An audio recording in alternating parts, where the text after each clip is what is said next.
Hey, my reactor, so I'm back with Peter, chapter 21, continuing.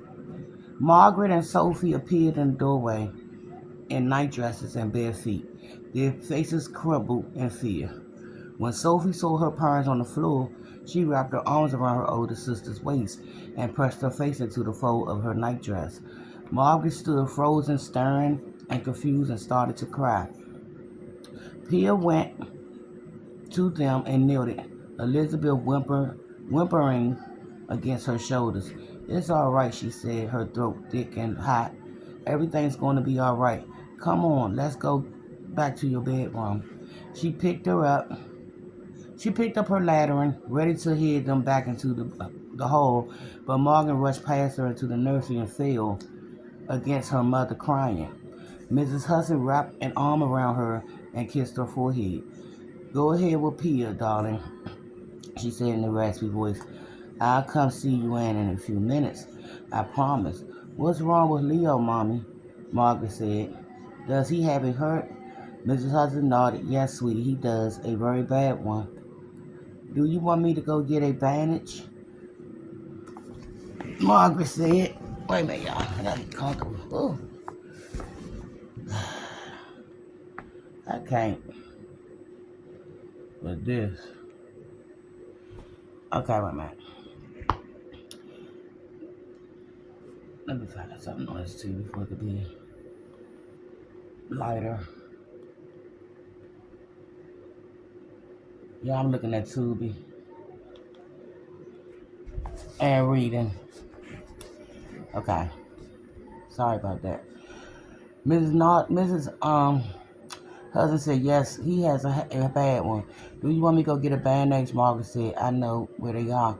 Mrs. Hudson shook her head and looked at Pia with pleading eyes. Pia went over and put a gentle hand on Margaret's head. "Come on, sweetheart," she said. "We'll read a book or play a game while we wait. You get you get to pick." Margaret sniffed, let go of her mother's, and allowed Pia to coax her out of the room. Sophie was sitting in the hallway, tears streaming down her cheeks, with Elizabeth still sniffing against her neck. With Elizabeth still sniffing against her neck, Pia led the girls towards their room as Dr. and Mrs. Hudson tortured sobs followed them down the corridor, echoing like 100 mourners' whines throughout the grand house. White ribbons hung from every door of the Hudson home. Crepe covered every mirror, and the hands of clock that has been still. Despite the fact that Dr. and Mrs. Hudson had decided not to have a wake, at least someone paying their respects bringing the flu. At least let someone hold up. Mrs. and Dr. Hudson had decided not to have a wake. At least someone paying their respects bringing the flu. I guess I'm supposed to say less. I don't know. Mrs. Hudson insists they carry out the formalities of one. Now she stood like a statue over her tiny son in a small open casket in the center of the parlor, a black handkerchief pressed to her mouth. Wearing his new used Christian dress and bonnet, Leo laid on a white silk pillow, his eyes closed, a pewster rattle in his hand. On the seat behind Mrs. Hudson, imaginary dresses with pleated skirts, Margaret, Sophie, and Elizabeth kept worried eyes at their mothers. It was the first time she'd been out of bed in 2 days, and no doubt they wondered if she might leave them too. Pia had wondered the same thing when she knocked on Miss Hudson's door the morning after Leo died to ask if she could do anything to help. Dr. Hudson opened the door, the white of his swollen eyes red with red, and Mrs. Hudson lay motionless beside Leo on the bed behind him. Her eyes closed, her face white as a bone. Pia swallowed, trying to find her voice. "Is she going to be all right, sir?" she said. "I hope so," he said. "Can I get either of you anything, some tea and honey? Maybe a sandwich or a biscuit?" He shook his head. "No, thank you. If I want something, I can get it." He glanced over his shoulder at his wife, and Mrs. Hudson won't care about eating for a while. I've given her a line on them to help her sleep. All right, sir, but if there's anything I could do, please let me know. Thank you, Pia, he said. Then, to her surprise, he came out into the hall and closed the door behind him, his face grave. He bowed his head and lowered his voice. I'm trying to understand how you knew something was wrong with my son. She twisted her fingers together behind her back. How could she explain what she felt without looking like a raving lunatic? I don't know, sir, she said. He studied her with tortured eyes.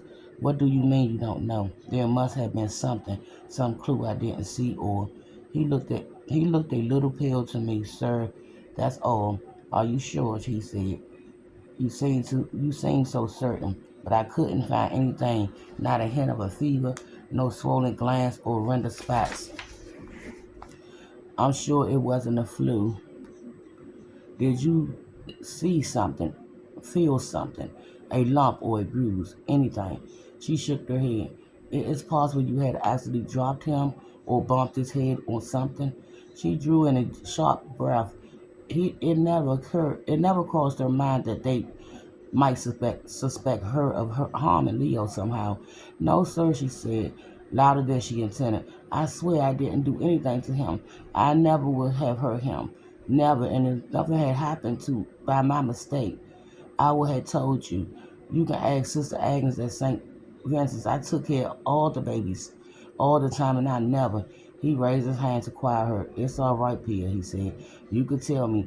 Accidents happen sometimes, even when you know what you're doing. I swear on my father's life, she said, her eyes flooding. It wasn't anything like that, sir. He stared at her long and hard, as if judging her innocence or guilt by the color of her eyes. Then what was it? Panic pounded inside her head. If he thought she caused Leo death, who knew what would happen? Then again, maybe that was why she'd been sent here. Maybe it was all an elaborate trick to throw her off guard and show her a comfortable life before she finally got what she deserved. She hung her head. I don't know, sir. I just knew. I can't explain it. But how? How did you know? When I held him, sir. Are you saying you could feel he was ill when you touched him? She lifted her head, stunned by his word. Was he testing her to see if she was crazy, or did he know something about the strange feeling that had bewildered her all her life? Either way, no matter what, she couldn't let him think she had anything to do with Leo's death. She looked him in the eye. It was now or never. Yes, sir, she said. That's exactly what I'm saying. He took a deep breath and let it out slowly. I heard of situations like that, but has has anything similar ever happened to you before? And I'll be back continuing with Pia. We're gonna finish this chapter.